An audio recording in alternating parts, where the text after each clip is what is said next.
એક સવાલ, શું તમે હજુ પણ સાચા સમયની રાહ જોઈ રહ્યા છો? તો સાંભળો આ એક નાની વાત. એક માણસે નસીબના દેવતાને પૂછ્યું, તમે હંમેશા મારી સામેથી નીકળી જાઓ છો, પણ હું તમને પકડી કેમ નથી શકતો?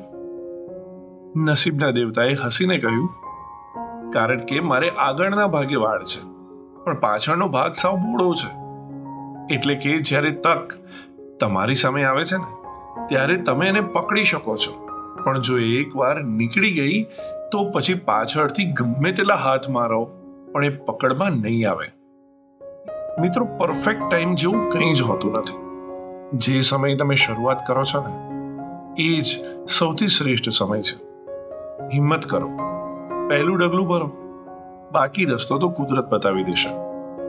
યાદ રાખજો, ઇતિહાસ એ લોકો નથી લખતા જે વિચારતા રહે છે.